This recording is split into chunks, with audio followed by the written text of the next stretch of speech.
몇 주가 지났지만 저 마음에 여전히 설레고 있는 것은 우리 한국 작가가 처음으로 노벨 문학상을 받은 일입니다.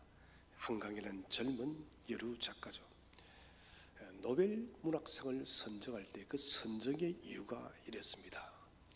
한강이라는 작가는 역사적인 트라우마, 곧 어떤 공포와 두려움, 이것들과 치열하게 싸워냈고, 보이지 않는 규칙, 그 보이지 않는 권력이나 그리고 무력이나 폭력이죠. 이런 것에 대해서 작가가 치열하게 글을 썼다는 것입니다. 그리고 무엇보다도 이 모든 것을 통해서 역사적인 현실과 권력자들의 이런 힘들에 속절없이 무너지는 인간들의 연약한 삶을 기록하고 있다는 것이에요. 저는 한림원의 이 상 선정에 대한 글을 가만히 생각하면서 한마디로 이렇게 보고 싶었습니다. 인간의 삶이라는 것은 결국 큰 고통과 고난과 아픔 속에서 살아간다는 거예요. 어느 누구도 삶의 고난과 고통과 아픔을 피할 길이 없고, 우리는 싫어도, 우리는 보고 싶지 않아도 그런 고통과 아픔과 싸우면서 견뎌내고 이겨내는 것이 인간의 숙명이라는 것입니다. 언젠가 저는 말했습니다. 성도 여러분, 절대 자살해서는 안 됩니다. 참 그런데 여러분, 이 문제는 우리에게 참 많은 고민을 줍니다. 정말 인생의 심각한 벽에 부딪히게 되지만 사람은 극단적인 생각을 할 때가 자주 있다는 것이죠. 하나님은 우리에게 말씀하십니다. 우리를 이 땅에 어머니의 모태에서 우리가 자라고 태어나게 하신 것은 이 세상의 삶이 아무리 그치려도 끝까지 경주하라고 우리를 태어나게 한 것입니다. 저는 그래서 인생의 승리는, 1차적인 승리는 믿음으로 끝까지 살아내는 것이에요. 잘 살았든 못 살았든 끝까지 살아내는 사람이 이기는 거예요. 버텨내는 거예요. 아무리 인생에 수고롭고 힘든 역경이 찾아와도 버텨낼 수 있는 사람, 그 사람이 복된 사람인 것입니다. 느헤미야는 예루살렘 성벽이 무너졌다는 소식을 듣고 수위를 울면서 금식하며 하나님께 기도를 했습니다. 그리고는 하나님 앞에 그 답을 찾는 거예요. 하나님, 어떻게 해야 될까요? 내 고국 땅 예루살렘의 성벽이 무너져서 적들의 침략 앞에 무방비 상태가 되었어요. 하나님, 어떻게 해야 됩니까?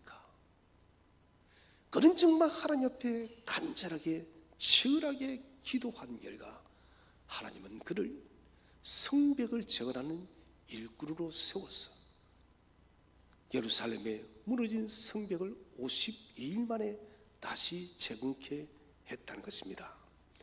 저는 느헤미야라는 이 사람을 보면서 느헤미야의 이 규칙은 오늘 이 시대도 똑같다. 세상의 거대한 역사적인 두려움과 트라우마, 보이지 않는 수많은 권력과 힘들과 우리 스스로가 어떻게 통제할 수 없는 것들, 즉 러시아의 전쟁은 점점 확장되어 갑니다. 북한 군인까지 투입이 되어진 것 같아요. 이스라엘 전쟁도 여러분 점점 심각해집니다. 이런 것들 우리가 통제할 수가 없습니다. 자연의 재해와 지진과 그리고 홍수와 어떻게 우리가 통제할 수 없는 것이에요. 통제할 수 없지만은 그러나 우리는 느헤미야의 원칙을 붙들어야 됩니다. 그 삶의 문제가, 우리가 직면하고 있는 문제가 무엇이든 간에 하나님 앞에 울며 금식하며 기도하는 거예요. 여러분, 하나님은 만유의 주이심을 믿으시를 바랍니다. 이 모든 역사를 움직이는 능력의 주예요. 이 하나님을 우리가 붙들 수 있다면, 이 하나님을 견고히 우리가 붙잡고 있다면 우리 앞에 당면한 삶의 현실이 역사적 문제, 세계적 문제가 무엇이라 할지라도 우리는 이겨낼 수 있다는 것입니다. 오늘 우리는 이 본문을 통해서 오늘을 우리의 삶을 위협하는 우리의 적들은 무엇이고, 또 우리가 이런 적들의 위협 앞에서 승리할 수밖에 없는 이유는 무엇이며, 그러니까 우리가 궁극적으로 승리하기 위해서 붙들어야 될 원칙을 생각하기를 원합니다. 첫 번째 주제는 우리가 싸워야 하는 세상의 적은 무엇인가? 우리 8장 35절을 다시 한 번 더 읽어보겠습니다. 시작. 누가 우리를 그리스도의 사랑에서 끊으리요? 환난이나 곤고나 박해나 기근이나 적신이나 위험이나 가리랴. 자, 8장 35절에서 사도 바울은 우리가 싸워야 될 적에 대해서 언급을 하고 있습니다. 환난, 공고, 박해, 기근, 적신, 위험, 갈. 전체적으로 7개의 문제를 던져놓고 있습니다. 여러분, 7개의 이 문제는 모든 그리스도인이 살아가면서 반드시 겪어져지는 문제예요. 그래서 저는 이 7가지 문제 앞에 우리가 잘 싸울 수 있다면 삶의 현실이 어떠하다 할지라도 우리는 승리할 수 있다는 거예요. 첫 번째가 환난의 문제입니다. 환난은 라틴어로는 트리블룸이라는 말을 쓰는데, 이것은 타작한다는 것이에요. 타작하는 것이에요. 뭐 요즘에는 여러분 타작하는 것을 거의 볼 수가 없어요. 다 자동화되어져 있기 때문에. 저 어릴 때는 탈곡기를 돌리면서 타작하는 것을 직접 봤습니다. 발로 탈곡기를 밟으면 탈곡기가 돌아가고, 그리고 이 곡식을 갖다 대면은 타작기가 곡식을 알을 떨어뜨리는 거예요. 이것은 타작의 마당에 던져서, 하나님께서 당신의 자녀를 타작의 마당에 던져서 시련의 돌이깨질을 막게 하는 거예요. 이게 여러분 트리블룸이에요. 돌이깨질로 통하여서 탈곡기를 통해서 두드러지는 그 고통이 갈라지게 되어질 때 어떤 일이 벌어집니까? 집과 왕겨, 필요 없는 것들은 다 날아가고, 돌이깨질과 탈곡을 통해서 알곡말이 남는다는 것이에요. 그래서 여러분, 환난은 대체 뭐냐? 그것은 하나님의 순결한 알곡의 백성들을 찾는 시간이 환난이라는 거예요. 지금 우리가 여러분 환난의 시대에 살고 있어요. 그렇다면 이 환난은 어려운 시간이긴 하지만은 우리가 진실로 하나님의 알곡되어진 백성인지 아닌지를 구분하는 중요한 시간이라는 거예요. 두 번째, 이 환난은 헬라어로 들립시스란 말을 씁니다. 들립시스란 것은 강하게 누르다, 분쇄기로 누르다. 저는 이렇게 표현하고 싶어요. 중고차 시장 가면은 폐차장에 가게 되지만은 폐차하는 여러분 앞차기를 봤습니까? 그거 보면요, 무자비한 게 무거운 쇳덩어리가 차를 그대로 짓눌러 버려요. 저는 이것이 환난이라 표현하고 싶어요. 들립시오. 무거운 쇳덩이가 사정없이 내리칠 때에 차는 납작하게 찌그러집니다. 당시 1세기에 성도가 당한 환난과 핍박이 그랬다는 것입니다. 정말 여러분, 강력한 쇳덩이 같은 것이 우리 인생 전체를 마치 들기름을 짜듯이 그렇게 쥐어 짜는 그런 고난의 시대를 겪었다는 것입니다. 여러분, 이것은 우리 스스로가 이겨낼 수가 없습니다. 그래서 여러분, 하나님의 복음을 위해서 우리가 살아가다가, 그리스도인의 삶을 살아가다가, 그리스도인의 길을 걸어가다가 우리가 환난을 당할 때 가장 근본적으로 생각해야 될 것은 내가 싸우는 것이 아니에요. 주님이 싸우심을 믿으시길 바랍니다. 내가 괴로운 것 같지만은 사실은 지금 주님이 먼저 앞서서 그 환난의 무거운 쇳덩어리를 온몸으로 받아내고 있는 거예요. 이것을 기억해야 됩니다. 그러면 하나님께서는 이런 환난을 대체 왜 줄까요? 그것은 하나님의 목적이 있다는 거예요. 여러 가지 목적이 있겠지만 가장 근본적인 목적은 더 큰 믿음의 사람으로 우리를 믿기 원하는 것이에요. 가장 대표적인 시험이 아브라함이 이삭을 모리아산에 드리는 것이에요. 아브라함이 이 명령을 처음 받았을 때 정말 여러분 강력하고 무거운 쇳덩이가 그의 온몸을 납작하게 만드는 것처럼 그런 두렵고 공포스럽고 고통스러운 마음이 들었을 것입니다. 그러나 이것을 통해서 하나님은 아브라함의 믿음의 입증을 하고 싶은 거예요. 아브라함이 이 시험을 이기고 난 뒤에 하나님이 무엇을 하나요? 아브라함아, 내가 이제야 네가 나를 경외하는 줄을 알겠노라. 사랑하는 여러분, 그래요. 환난은 내가 싸우는 것이 아니에요. 우리 하나님이 먼저 앞서서 있는 거예요. 아브라함이 손을 들어서 칼을 내리치려 할 때 아브라함아, 아브라함아, 하나님이 다급하게 소리치잖아요. 뭔 말입니까? 우리 하나님께서 우리 성도들이 복음 때문에, 그리스도 때문에, 교제 때문에 당하는 그 환난이 있을 때 주님이 앞장서서 방패가 되고 있다는 것입니다. 여러분, 환난을 당하게 되어지면은 로마서 5장 3절에 환난은 인내를, 이 인내를 이루는 줄, 이 이루는 줄 말은 지속적으로요. 환난을 당할 때 인내를 한 번만 만드는 것이 아니라 환난을 당하면 당할수록 인내의 멋진 능력이 나타남을 믿으시길 바랍니다.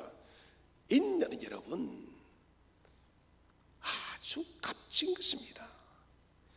인내가 계속해서 만들어지면은 저와 여러분에게는 연단이라는 품격이 나옵니다. 연단은 무엇입니까? 단련되어진 아주 멋진 품격이에요. 요즘 세상에 존경할 분들이 별로 많지는 않아요. 눈을 씻고 봐도 그런 분들이 참 찾기가 힘들어요. 교회사적으로 바라봐도 우리 한국교회 초대교회를 보게 되면 너무나도 존경스러운 분들이 많아요.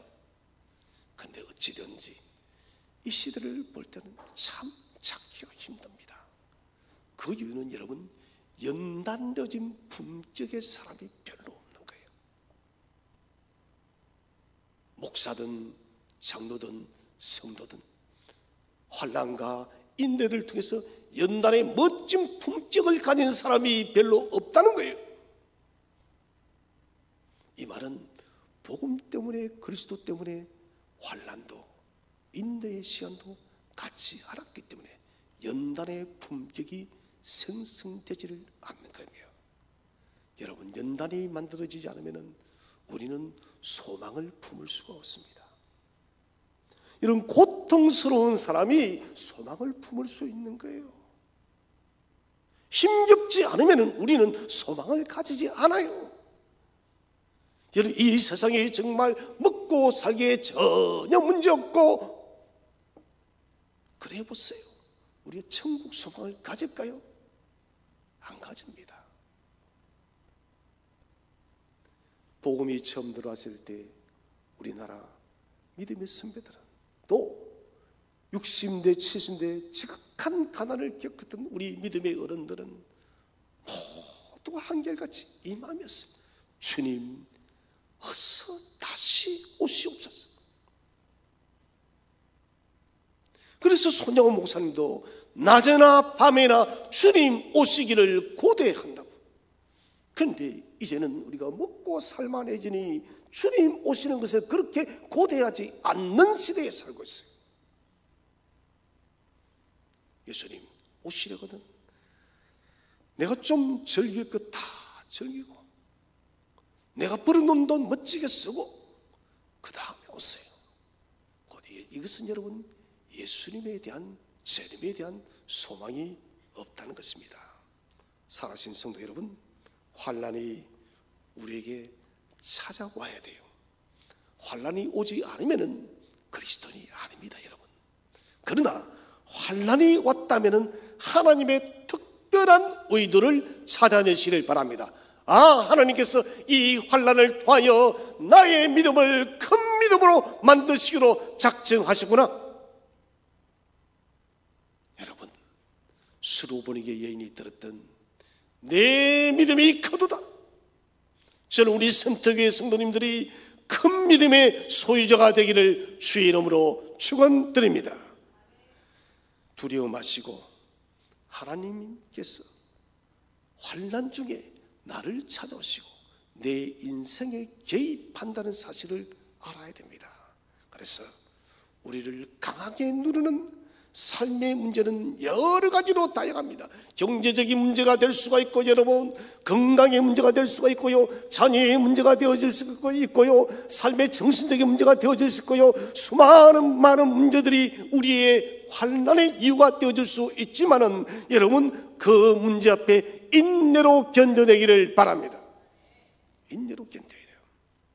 두 번째는 공고의 문제입니다. 이 공고라는 것은 외부적인 고통이 아닙니다. 정신적인 고통을 말합니다. 사람의 마음이 어찌할 바 몰라서 갈팡질팡하는 거예요. 곧 내 마음에 내면적 질서가 잡혀져 있지 않기 때문에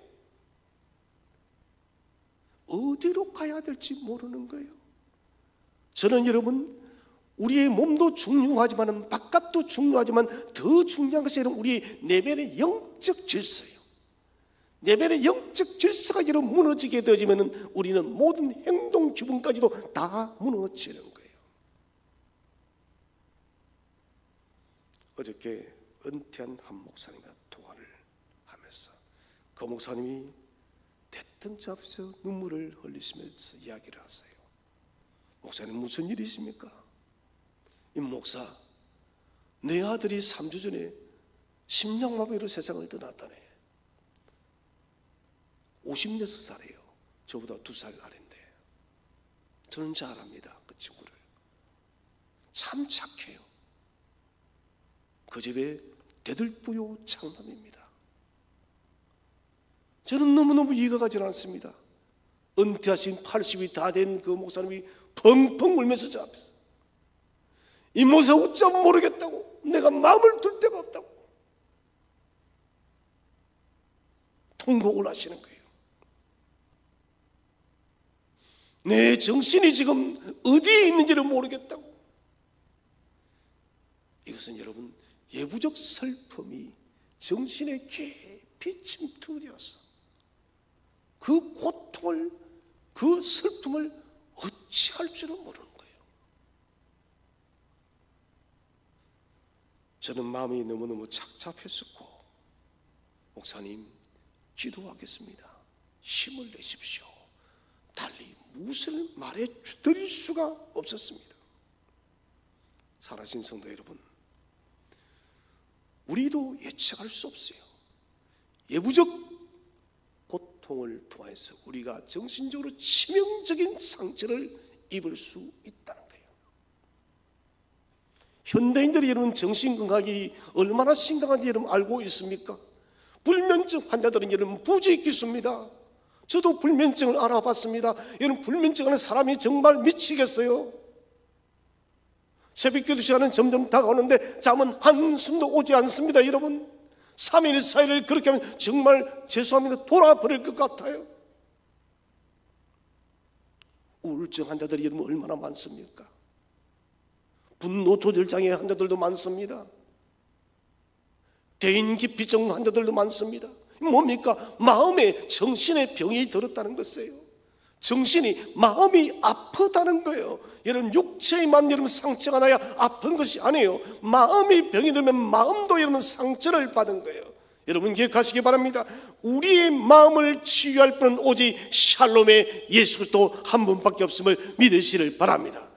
마음의 상처가 깊으신 분이 있습니까? 지금 주님의 샬롬이 손이 저와 여러분을 만져주기를 주의 이름으로 축원드립니다. 두려워 말라. 내가 네 마음을 잠잠케 하리라. 이 파도를 잠잠케 하듯이 내가 너의 마음을 잠잠케 하리라. 여러분, 강건하세요. 정신이 질서를 잃었습니까? 내 마음에 내적인 슬픔이 가득 차고 내적인 고통이 여러분 깊어져 있습니까? 그렇다면 주 앞에 이 모든 것을 내려놓고 한낮처럼 토로하고 주 앞에 고백하기를 주의 이름으로 축원드립니다. 세 번째 문제는 박해의 문제예요. 박해라는 것은 아무나 받는 고난이 아닙니다. 어떤 사람이 받느냐? 예수님을 참으로 진정 사랑하는 사람, 이 사람이 받는 것이 박해입니다. 그리스도인이란 이름 하나 때문에, 예수 믿는 것 하나 때문에 모함을 받고 미움을 받고 사도 바울처럼 때로는 생명의 영까지 받는 이것이 바로 박해라는 것입니다. 박해는 잔인합니다, 여러분. 우리 로마 시대 여러분 콜로세움에서 무슨 일이 있었는지 알지 않습니까? 원형 경기장에 그리스도인들을 통째로 밀어넣고 아이를 안고 엄마는 벌벌 떨고 있습니다. 그때 굶주린 사자떼들을 원형 경기장에 밀어넣어서 연약한 사람들을, 무방비의 사람들을 사자밥이 되게 했어요. 여러분, 이게 박해예요. 우리는 각오해야 됩니다. 21세기 지금 마지막 시대를 살아가고 있어요. 21세기 마지막 시대에 산다는 것은 우리도 여러분 그리스도 때문에 이런 박해의 때가 반드시 옵니다. 언제 때요? 즉 그리스도가 이 땅에 나타나는 때, 소위 대환란의 때입니다. 저는 선언합니다. 여러분, 대환란이 우리를 덮쳐와도, 박해의 환란이 우리를 고통스럽게도 주님이 우리를 반드시 이기게 할 것입니다. 그래서 여러분, 넘어져서 안 돼요. 순교자 중에 거룩한 호커스라는 분이 있습니다. 이 거룩이란 말은 별명입니다. 호커스라는 선교사님인데 너무너무 거룩해서 그 이름 앞에 홀리 호커스, 거룩한 호커스, 이렇게 이름이 칭했습니다. 이분이 종교재판에 의해서 순교를 당하게 될 때, 이 종교재판하는 사람들이 이 호커스 선교사님, 목사님을 한 번이라도 무릎을 꿇리고 싶은 거예요. 당신이 전하는 이 예수 그리스도 잘못했다고 무릎 한번 꿇으라고. 그런데 그분은 전혀 그러지도 않는 거예요. 그래서 그들이 생각한 방법이 불을 다리부터 지펴 올리는 거예요. 화형을 시키는데 다리부터 불이 타면은 이 사람이 꼭 부러져서 무릎을 꿇지 않겠느냐. 그래서 화형식을 하는데 뜨거운 물이 다리부터 타올라옵니다. 근데 이 호커스 목사님은 대단했습니다. 두 손을 높이 들고 그리스도를 부르며 하나님을 찬양하기 시작합니다. 하나님, 나를 받아달라고. 그리고는 여러분, 무릎을 꿇지 않았답니다. 온몸에 하염이 덮여졌지만은 거룩하신 하나님께 두 손을 높이 들고 하나님, 나를 받으소서, 그렇게 순교를 했다는 것입니다. 박해라는 것은 여러분, 불순물을 제거하는 거예요. 우리 속에 박혀져 있는 잘못되어진 믿음의 신앙의 불순물을 제거하는 것이 바로 박해다는 것입니다. 그래서 박해는 필요한 것입니다. 정결한 그리스도의 신부로 우리가 준비되어지는 시간이 바로 박해의 시간입니다. 직장에 소외가 있을 수가 있습니다. 예수 믿는 것 때문에. 믿지 않는 가정 같은 경우는 믿는다는 이유 때문에 가정에서 괜히 핍박과 눈치를 볼 수가 있습니다. 요즘에는 좀 덜하겠지만 제가 누나와 함께 신앙생활할 때는 정말 힘들었어요. 집에 방 안에 성경책을 내어두지 못했습니다. 성경책을 방 안에 놔두고 그냥 불태워버렸어요. 그래서 성경책 어디에 둔지 아십니까? 신발장 안에 두었습니다. 신발장 안에. 저는 일남 5녀의 막내이고 장남이었습니다. 고1 때 어머님께 그런 말씀을 드렸습니다. 어머님, 이제는 제사를 못 모시겠습니다. 절을 할 수는 없습니다. 저희 어머님은 엄청난 충격을 받으셨고 호적에서 파내겠다고. 그리고는 무려 3년 동안 새해 세배를 받지 않았습니다. 조상에게도 절하지 않는 게 무슨 세배를 하냐고. 제가 대학에 들어가고 나서 비로소 세배를 받았어요. 그때는 맞기도 많이 맞았고 교회 간다는 것 때문에 참으로 어려웠습니다. 그런데 가만히 생각해보니 여러분, 그런 시간들이 나의 믿음을 더욱더 강화시켜 주었고 그런 시간을 통해서 내 속에 불순물이 빠져나갔다는 거예요. 여러분, 박해를 받으면 받을수록 호커스 목사님처럼 거룩한 손을 높이 드시기를 바랍니다. 우리가 거룩한 손을 높이 들 때 하나님은 우리를 정결한 신부로 빚어준다는 거예요. 네 번째는 기근의 문제입니다. 자, 초대교회 성도들은 제산을 박탈당했습니다. 눈 뜨고 강도가 들어와도 어떻게 고발할 수가 없는 거예요. 112에 신고할 수가 없는 거예요. 살아갈 때 생필품조차도 1세기 성도들은 구할 수가 없었습니다.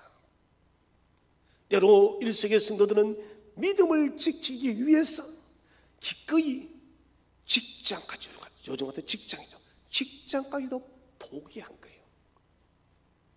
요즘에 여러분, 믿음 때문에 직장 포기하는 사람이 과연 있을까요? 목사님, 그 정신 나간 행동이에요. 사람이 돈으로 살지 어떻게 예수님 말씀으로 사냐고. 아닌가요, 여러분? 아니죠. 저는 우리 샘터교회 성도님들은 아니다라고 말하는 것을 확실히 믿습니다. 사람이 떡으로만 살 것이 아니요 하나님의 말씀으로 사는 것임을 믿으시길 바랍니다. 떡으로만이 아니에요. 자, 사람에게 있어서 먹고 마시는 이 문제는 굉장히 중요한 거예요. 저는 이 먹는 문제를 굉장히 중요하게 생각합니다. 먹지 못하면 안 되는 거예요. 그런데 이 기근이 온다는 거예요. 아, 이 목사님, 이렇게 풍요로운 세상 속에 무슨 기근이 있느냐고. 아니요. 세계적인 석학이요 미래학자인 제르미 리퍼킨이 얼마 전에 이런 이야기를 했습니다. 지금의 미래의 한 30년 안에 가장 심각한 위기는 식량 위기랍니다. 왜 식량 위기인가? 기후 위기 때문에.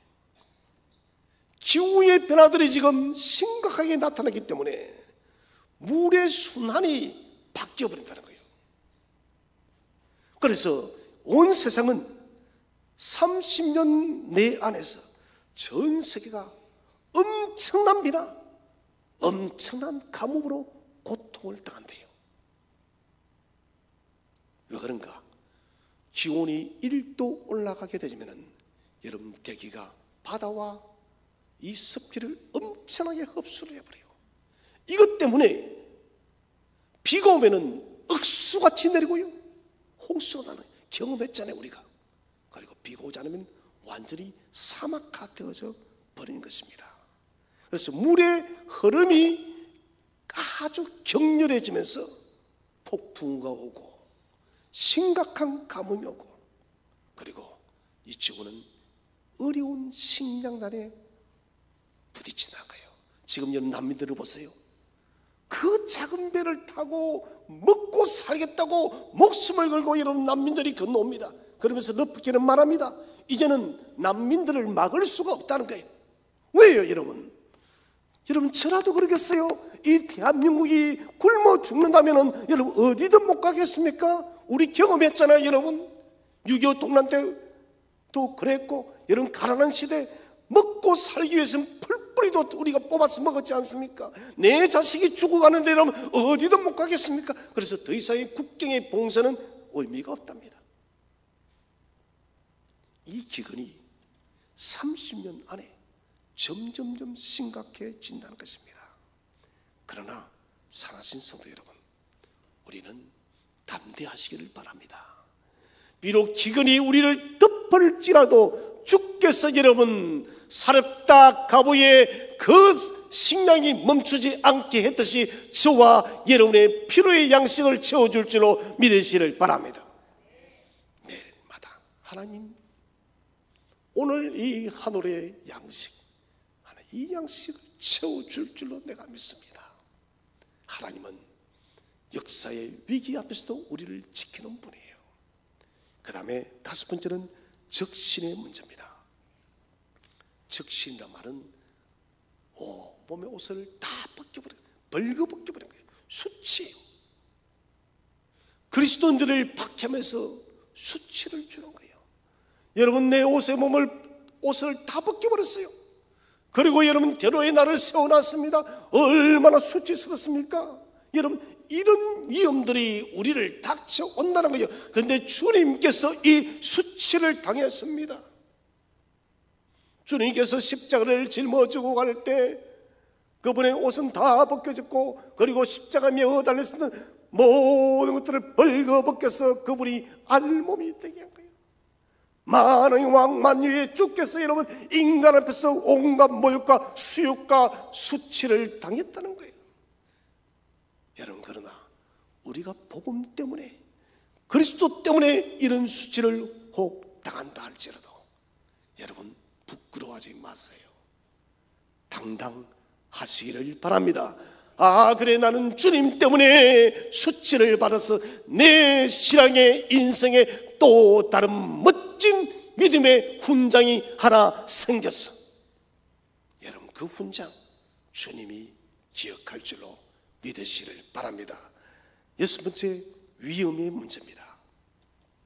갑작스런 죽음에 지속적으로 노출되는 것이에요.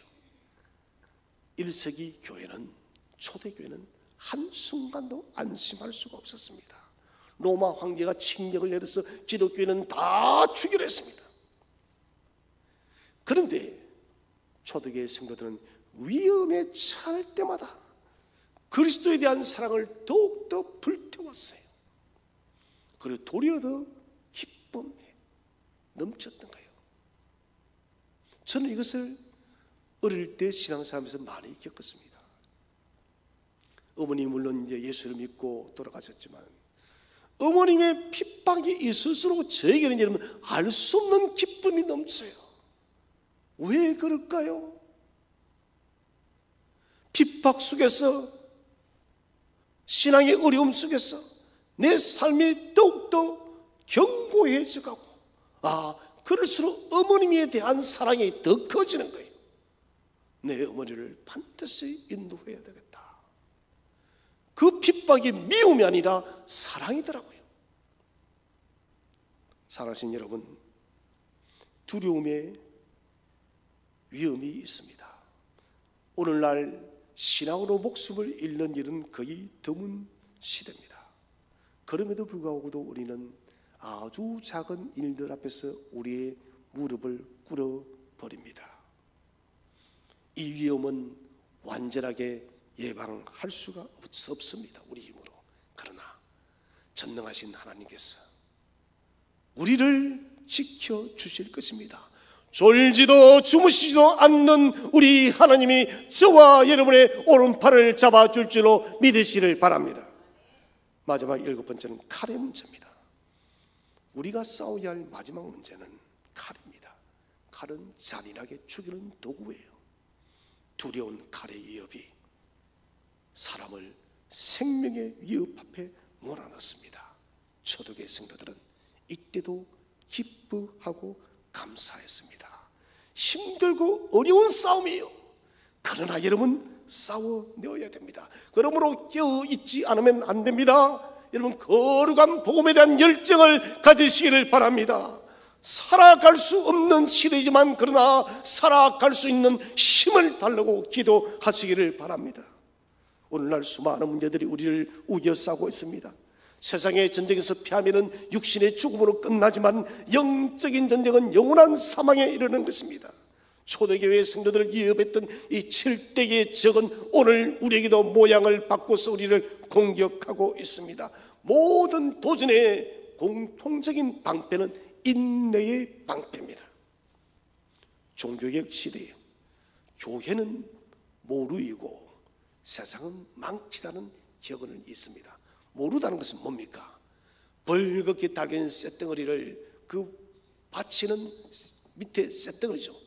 이 받침대 여기에 얹어놓고 막 두드리는 거예요. 그래서 모르는 망치가 쇳덩이를 강력하게 내리치지만은 다 견뎌냅니다. 결국 여러분 무엇이 부서지는지 아십니까? 모르는 부서지지 않습니다. 망치가 부서져요. 망치가. 모루처럼 우리를 위협하는 7대 적 앞에서 여러분 담대하고 인내하시기 바랍니다. 우리가 맞으면 맞을수록 더욱더 강력해질 것입니다. 맞으면 맞을수록 우리의 인내의 탑들은 더욱더 견고하게 쌓여서 올라갈 것입니다. 이제 우리가 둘째 주로 생각할 것은 세상의 도전이 강력해도 그리스도인이 승리하는 이유가 무엇인가? 성경 말합니다. 넉넉히 이긴다. 이것은 조금 이기는 것이 아니에요. 아주 대단하게 이긴다는 것입니다. 완전한 승리다는 거예요. 첫 번째로 예수 그리스도의 사랑이 우리를 이기게 합니다. 사도 바울이 본문에서 주를 부르는 호칭을 한번 읽어보도록 하겠습니다. 우리 37절 말씀을 함께 한번 읽어보겠습니다. 37절 시작. 그러나 이 모든 일에 우리를 사랑하시는 이로 말미암아 우리가 넉넉히 이기느니라. 자, 우리를 사랑하시는 이로 말미암아. 그리스도의 사랑이 우리를 이기게 합니다. 이 사랑은 왜 그런가? 우리를 하나님이 먼저 사랑했기 때문에 그 사랑이 우리를 이기게 한다는 거예요. 주님께서는 십자가의 모범을 통하여 우리에게 이기는 샘플을, 이기는 모델을 제시한 것입니다. 성령은 저와 여러분의 연약함을 알고 있습니다. 우리의 부족함을 알고 있습니다. 불가능한 것을 알고 있습니다. 그러나 성령은 저와 여러분의 약함을 도울 줄로 믿으시기를 바랍니다. 고린도전서 1장 25절을 함께 읽어보겠습니다. 시작. 하나님의 어리석음이 사람보다 지혜롭고 하나님의 약하심이 사람보다 강하니라. 아멘. 하나님의 약한 것이 사람의 어떤 강한 것보다 강력함을 확신하시기 바랍니다. 하나님은 빛이 나고 불쌍하고 연약한 우리를 취하셔서 친히 역사하십니다. 세상의 도전이 우리를 강력하게 포위한다 할지라도 하나님께서 우리를 강하게 하신다는 것입니다. 지금 세상의 도전 앞에 연약하게 서 있습니까? 우리를 사랑하는 그리스도께 도움을 요청하시기 바랍니다. 그분의 손을 꼭 잡으시기를 바랍니다. 그 손을 잡고 전쟁터로 나가시기를 바랍니다. 두 번째로 고난을 당하면 당할수록 더 강해지기 때문에 그렇습니다. 성도의 믿음의 시험 더욱더 강해진다는 거예요. 인내는 이 모든 것들을 이겨내는 것입니다. 저는 이 내용을 보면서 그리스도 신앙에 안티요소라는 존재가 있어요. 참 재미있는 게 이 안티요소는 땅에서는 이 안티요소를 이길 수가 없었어요. 왜냐하면 안티오스는 적에게 상대방에 맞아서 땅에 쓰러지면 몸이 더 커지는 거예요. 힘도 더 세지는 거예요. 그래서 안티오스와 싸우면 강한 적들이 안티오스를 툭 칩니다. 그러면 안티오스는 바닥에 자빠져요. 그럼 그 몸이 더 커져가지고 더 강력한 힘을 내는 거예요. 저도 그랬으면 좋겠습니다. 대단합니다. 안티오스는 곤두박질 치면 칠수록 땅 아래로 엎어지면 엎어질수록 더욱더 강해지는 것입니다. 저는 이거 보면서 그리스도인도 마찬가지다. 우리가 여러분 세상의 그 강력한 도전을 위해서 우리가 싸워서 엎어지면 엎어질수록 주께서 우리를 강하게 할 줄로 믿으시기를 바랍니다. 우리가 주로 인해서 강해지는 거예요. 세 번째 주제는 세상을 이기기 위해 우리가 붙들어야 할 것은 무엇인가? 첫 번째로 나를 향한 그리스도의 사랑을 확실하게 믿는 것입니다. 자, 오직 그리스도의 사랑을 확실하게 믿어야 돼요. 여러분, 십자가의 사랑은 불변합니다. 천지가 없어도 십자가의 사랑은 사라지지 않아요. 이 사랑은 은혜예요. 은혜는 가장 영광스러운 말입니다. 은혜 받을 수 없는 나를 하나님이 일방적으로 은혜 베푸셔서 나를 사랑했다는 것이에요. 그래서 사도 바울도 나의 나 된 것은 오직 하나님의 은혜다고, 내 모든 것이 하나님의 은혜예요. 당자가 아버지 집으로 돌아갈 수 있었던 결정적 원인이 무엇입니까? 아버지의 은혜에 대한 확신이에요. 은혜는 사랑입니다. 내 아버지는 나를 사랑하셔. 내 아버지는 사랑의 은혜를 가지고 있어. 내 비록 아버지의 재산을 다 날려버려도 내 아버지는 나를 받아주실 것이야. 은혜에 대한 믿음이었다는 것입니다.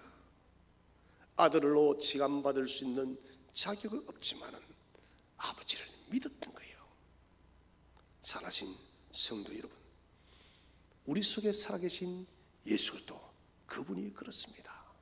우리의 모습과 우리의 삶이 찌그러지고 형편없고 상처나고 모관하고 아파 있어도 여러분 주께로 나가시기를 바랍니다. 주님은 당신의 그 넓은 은혜의 사랑으로 우리의 모습과 관계없이 저와 여러분을 넉넉하게 안아줄 줄로 믿으시기를 바랍니다. 두 번째는 그리스도의 사랑의 불을 경험하는 것입니다. 사랑의 확증은 주께서 우리에게 확증을 시켜줬어요. 이 확증이 있다면 우리 속에 그리스도에 대한 사랑이 불타오릅니다. 여러분, 그리스도의 사랑에 불타오르기 위해서는 말씀을 묵상하셔야 돼요. 기도하셔야 됩니다. 훈련해야 됩니다. 내적의 불을 피우기 위한 영적인 동력을 가져야 되는 것입니다. 개인의 영성, 그리스도에 대한 사랑의 불을 크게 지펴야 됩니다. 바울을 보세요. 다메섹에서 회심하고 난 뒤에 그의 삶은 완전히 바뀌어버렸습니다. 1차, 2차, 3차 선교 여행을 하고 그가 순교하는 그날까지 그는 그리스도의 사랑에 완전히 붙들려 버렸습니다. 자신이 사랑의 화신이 되어버렸어요. 왜 그럴까요? 주의 사랑을 경험하다 보니까 그 사랑이 폭발적으로 나타났다는 것입니다. 사랑의 열정은 모든 것을 태우는 것입니다. 강력한 힘을 발사하는 것입니다. 사랑의 열정은 레이저 광선보다 더 강력합니다. 사랑하신 성도 여러분, 복음에 대해서 강력한 사랑의 열정에 붙들리시기를 바랍니다. 특별히 우리가 품었던 476명의 영혼에 대한 사랑의 열정이 불타시기를 주의 이름으로 축원을 드립니다. 우리가 걸어가야 될 시간이 어둡고 힘이 많이 듭니다. 그러나 주님은 반드시 다시 오십니다. 소망의 시간이 점점 밝아오고 있습니다. 진흙을 빚어서 도자기가 뜨거운 불에서 구워져야만 명품 도자기가 되어지듯이 오늘 우리가 당면한 과제도 마찬가지입니다. 도자기를 굽는 그 뜨거운 불이 우리를 감싼다, 덮어온다 할지라도 우리는 이 환난의 불 속에서 믿음의 견고한 사람으로 다시 태어날 것입니다. 살아신 성도 여러분, 오늘 성경은 말합니다. 그러나 이 모든 일에 우리를 사랑하시는 예수로 말미암아 우리가 넉넉히 이기느니라. 대단하게 이기느니라. 두려워하지 마시고 담대한 믿음을 가지시고 이 세상의 도전이 무엇이든 실대적이 무엇이든 주저앉지 마시고 넉넉히 이겨나가는 저와 여러분 되시기를 주의 이름으로 축원드립니다.